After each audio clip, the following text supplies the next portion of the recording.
We lost everything. You think you've lost everything? You have no idea.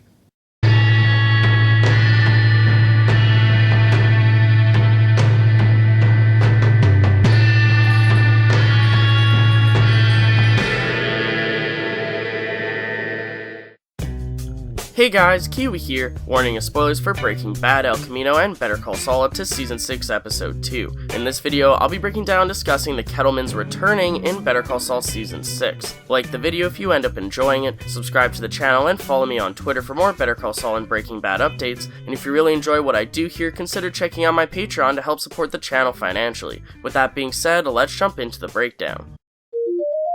We start out with Jimmy and Kim discussing who they can use to get to Cliff in order to sabotage Howard's reputation. Jimmy starts by suggesting hypotheticals involving elders from Sandpiper, but Kim says that they need someone who has had minor past experiences with Howard. They try to find a sweet spot of good but not too good, and Kim thinks of the perfect people but tells Jimmy that he's gonna hate it. Later in the episode, it's revealed that Kim's idea was to choose the Kettlemans. As Jimmy arrives at their new place of business, he notices a few interesting details.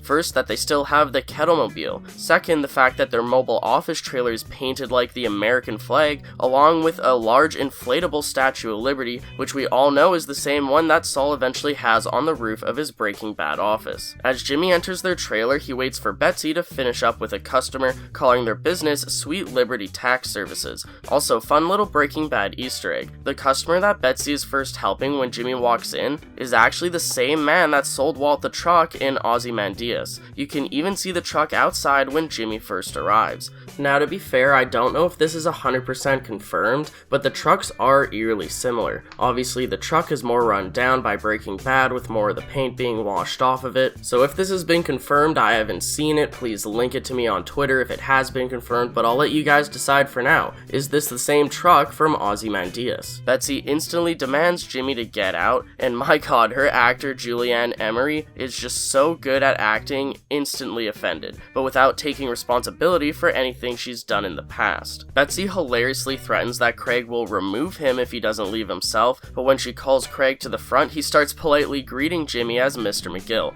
I love the contrast between Betsy and Craig's reaction to seeing Jimmy again. Betsy is filled with pure disgust and hate, when meanwhile Craig is overfilled with joy. Jimmy reintroduces himself as Saul Goodman, complimenting Craig for being fit, mentioning that the county didn't do him any harm. As you may recall, the last time that we saw the Kettlemans was during the Season 3 bonus scene showing Betsy and their kids visiting Craig in jail while he picks up trash on the side of the road. Well, now it appears that Craig has done his time and he's now released. Betsy angrily cuts off Craig for making small talk with Jimmy and pushes Jimmy outside herself, demanding to Craig that they speak with him privately and away from their other customer. Once outside, Betsy full-on freaks out at him, and the audacity she has in this scene is just straight up hilarious. Seriously, her actor does such a good job at selling this role. Betsy complains that they've lost everything, a line that will bite them in the ass later on in the episode. Betsy complains that their kids are in public school, which is just a laughable remark. She says that as if they're homeless or something. Multiple times throughout their return, whenever they mention speaking to other lawyers, they always add in that they're real lawyers. This is a rude but great callback to them insulting Jimmy back in Season 1, saying he's not a real lawyer and that he's someone only guilty people hire. Jimmy talks exoneration and says that he's found grounds for a civil suit within Craig's case due to information that Jimmy knows. Jimmy says that they've been down this road before and that he wants them to sign letters of engagement.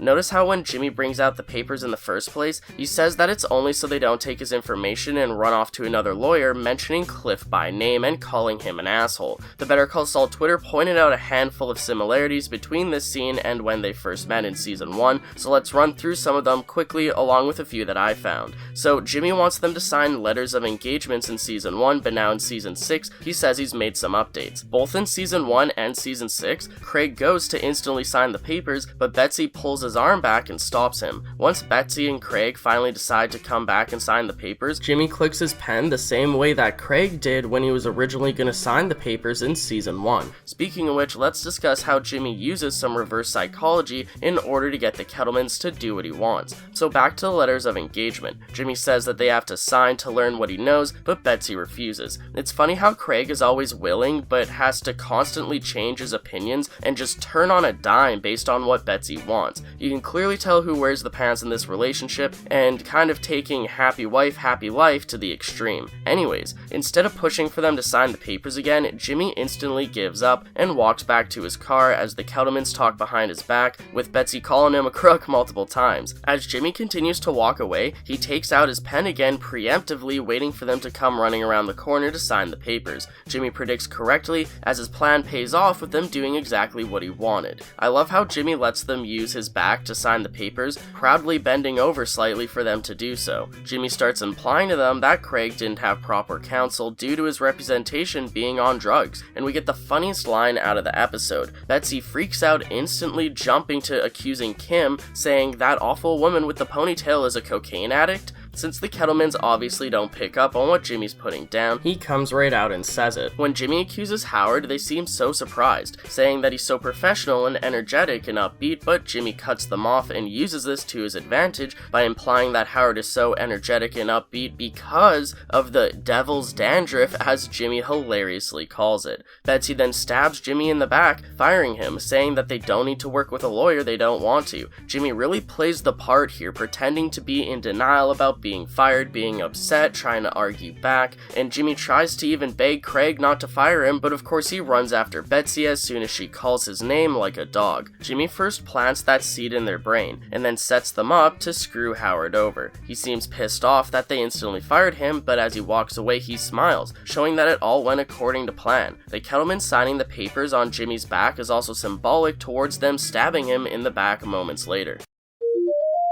So Cliff gets more screen time this episode, as the Kettlemans go directly to him, just like Jimmy secretly wanted. We do get a surprise appearance from Erin Brill, and I love how the Kettlemans call her something along the lines of a prepubescent intern. Erin walks in, with Cliff playing the guitar, and Cliff mistakenly calls the Kettlemans kettlebell, which is just so hilarious I might have to start calling them that from now on. Anyways, Erin's about to turn them away, but she tells Cliff that they essentially want to sue HHM, and Cliff decides to hear them out. The way that the Kettlemans try to convince Cliff that Howard is a drug addict is just such a fail, considering that they don't have the fraction of charisma that Jimmy has. But that's fine, the Kettlemans don't need to be charismatic, they just need to plant another seed towards Cliff hearing about Howard's fake drug problem.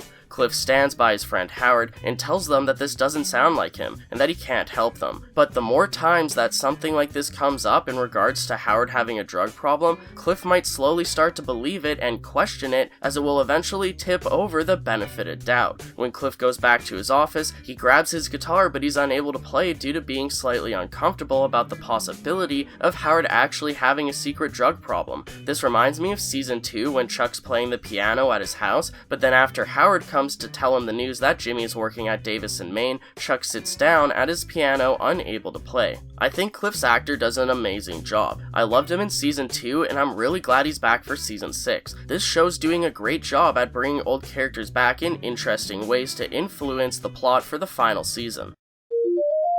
That night, Jimmy's getting ready for the next day when Betsy calls him in a panic, upset that Cliff wouldn't take their case. She tells him about how she went to see Cliff, and Jimmy says that he never advised that, although he did plant the idea in their heads. He has the Kettlemans hook, line, and sinker. Jimmy says that they should meet up in person, and Betsy says tomorrow, to which Jimmy says he'll be at their business first thing in the morning. Kim says that she's surprised it even took them so long, and here we get the stick and carrot conversation. To be honest, I'm surprised that the carrot and stick reference wasn't towards Mike and Nacho, since Mike used that analogy for Nacho and Tuco back in season 2. But I think what we have here now is a carrot and stick situation.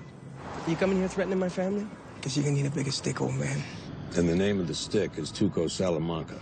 Got a big enough stick? I prefer the carrot.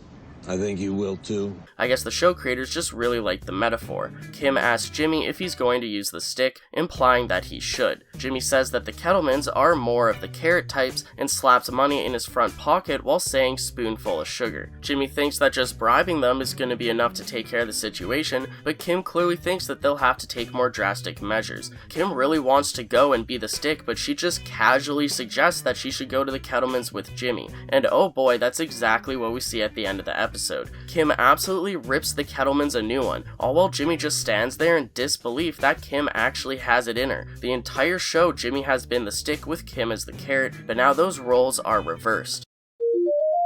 As they go into the Kettlemans' business, Betsy rudely wonders why Kim is there, and oh geez, she's about to find out. Jimmy says that anything they can say to him, they can say to her too, with Kim adding that they're married. Craig instantly gives them a mazel tov, and again, I love how happy Craig seems to be in comparison to Betsy hating them. Once again, Craig isn't picking up on what they're putting down. Kim says they're married to imply that they can't testify against each other, the reason why they even got married in season 5 in the first place. Betsy says how they went to 4 real, legitimate lawyers, saying that they all shot them down and that there is no case. Betsy says that Jimmy used them, but takes things a step overboard by saying that he used their good name. Oh god, when will Betsy's delusions ever end? Betsy isn't completely crazy though, because she does realize that Jimmy is using them to character assassinate Howard. They know that it benefits Jimmy to tear him down, but they just don't know how. As Jimmy tries giving them the carrot, Kim calmly looks around the trailer waiting for her turn to be the stick, as she knows that Jimmy's carrot won't be enough. Jimmy tried bribing them to make things right. Betsy says that money won't take care of this, but Jimmy says that money takes care of everything. Jimmy's surprised that they won't take the money, especially since money and status is the only thing that they ever cared about, thinking back to season 1 with Craig stealing all that money from the bank. The Kettlemans still want Jimmy to exonerate Craig, saying that if anyone can do it, it's him. Jimmy says that it's impossible, but they threaten to go to Howard if he doesn't do what they say.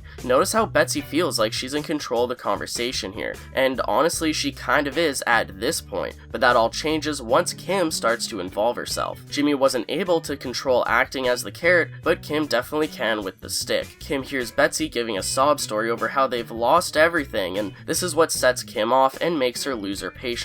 After this whole time of just sitting there patiently, the first thing she says is enough carrot and instantly starts dialing the IRS. Craig happily tells Kim to dial 9 in order to call out, but Betsy whispers that they didn't give her permission to use the phone. Jimmy calls out Kim's name, reluctant on what she's about to do, but he doesn't try to stop her. Kim calls the IRS and puts it on speaker asking for a CI. Kim speaks to the man over the phone as if they have a long history, talking about the man's wife and how she should come over for dinner soon. Kim says that she has info that they can use, explaining that she knows a business doing tax preparer fraud, and she starts directly staring at the Kettlemans while she says this. I love the way that she sounds so casual yet convincing in this moment. Betsy whispers to Kim, begging her not to do this, and Jimmy stands behind them with his head down, staring at the floor almost with shame due to the monster that he's created that is Slippin' Kimmy. Kim calls the Kettlemans creepy, explaining how they sign over third-party authorization, filing legit returns to the IRS, but they give their clients fake ones with about half of the proper amount and pocket the rest. It's funny how Kim casually suggested to Jimmy to join him here when she's clearly done her research and is prepared to use it to her advantage. I assume that Jimmy and Kim both made up this entire plan together, with Jimmy obviously leaning towards the carrot, but Kim wanting to give them the stick. Kim came to make sure that she could do so, and to make sure that they get what they want no matter what the means. There's always an angle, and Slippin' Kimmy will find it and use it to her advantage. So the CI says that he knows a few bulldogs that can help Kim take care of it. Betsy begs her again that she doesn't have to do this, but Kim counters by saying the amount of jail time they'll get. Betsy will get 18 months, but since Craig is a repeat offender, or two-time loser as Kim puts it, she says that they'll make an example of him, with each false return being a separate charge, implying that there's probably hundreds of false returns. Craig will be completely screwed. Then, just as Kim gets transferred, Betsy runs over and ending the call as she's heard enough. Betsy says that she'll do anything, but Kim asks why she should believe her. After Craig says please, Kim tells them to call back every person they've ripped off and give them back their money. Also, she wants them to forget the name Howard Hamlin and says that she'll be keeping an eye on them. We then get an amazing line where Kim says that although they already think they've lost everything, they have no idea what that truly means, also implying that they don't want to find out. Now, a quick side note, a popular theory floating around is that when Kim calls the IRS, she's not really speaking to the IRS, but that this is a con. The theory is that the people that Kim's actually speaking to over the phone are actually Jimmy's camera crew, who have helped Jimmy with cons before, even to the point that we've seen them answering phones for him pretending to be somebody else. It's a nice theory, but we'll have to wait a few episodes to see if this ever comes up. Maybe we'll see the camera crew in the future and they'll just casually mention during conversation that the IRS actually was them, but who knows. Also, after Kim and Jimmy leave, I'm not sure if the Kettlemans would be able to check the phone number to see if it's really the IRS or not, but even if they could, I doubt that they'd think of it, as they really seem to believe this con, taking it hook, line, and sinker once again. As Kim leaves, Jimmy is still standing there staring at the ground. As he looks up at the Kettlemans, he can't help but feel bad for what they're doing to them, although Kim has absolutely no remorse. It's crazy how much the tables have turned with the Jimmy-Kim relationship compared to way back in seasons 1 and 2. I also love how the whole time that Jimmy's talking to the Kettlemans, Kim doesn't say anything, and the whole time that Kim is talking to them, Jimmy doesn't say anything. And during these moments when they're letting each other take turns not saying anything, the actors do such a good job at showing their emotions and their internal dialogue in regards to what they think about the entire situation, along with what their counterparts are doing. Kim's bored by Jimmy, thinking it won't work, and Jimmy is almost ashamed of Kim or upset that she's doing this even though he knows that what she's doing will work. Back outside, Kim stands proudly against the vehicle waiting for Jimmy, asking him if he gave them the money. Jimmy says nothing and walks to the car. The episode ends with them getting into the car, with Jimmy saying the iconic line, "Wolves and sheep." Kim obviously doesn't understand the reference, but we do. It's a callback to the season 2 flashback with Jimmy as a kid, watching a con man swindle his father, even though Jimmy warned him. The con man said the exact same thing to Jimmy, wolves and sheep. So hearing Jimmy at the end of the episode saying this just sends shivers down my spine. It's such a goddamn epic moment, and it does make me think Jimmy remembers that moment. Out of all of the childhood memories that he could possibly have, that's one that really stuck with him. As they drive away from the Kettlemans, a vehicle drives off too, revealing that someone is following them, but I'm sure we'll be discussing that more in a future episode when it comes to fruition, honestly probably episode 604. Now, speaking of future episodes, I wouldn't be surprised if one episode is titled Wolves and Sheep, especially considering the blank and blank theme that the creators have seemed to be making with every episode title this season. Rock and Hard Place, Carrot and Stick, Wine and Roses, etc, etc. So expect to see a Wolves and Sheep episode hopefully by the end of the season, and when we do, I'm almost scared at what's gonna happen. So what do you think about the return of the Kettlemans, or Kettlebells? Do you feel bad for them like Jimmy, or do you just want to leave them in the dust like Kim?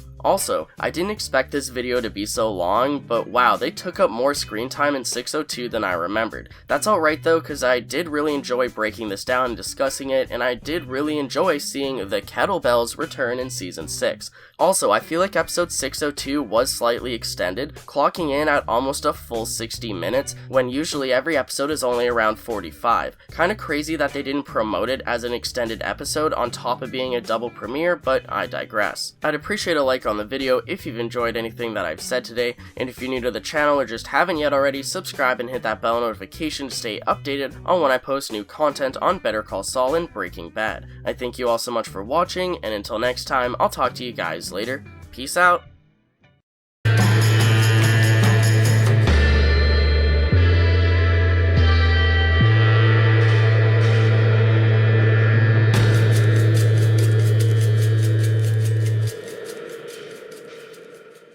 That awful woman with the ponytail is a cocaine addict. No, not Kim Wexler, no.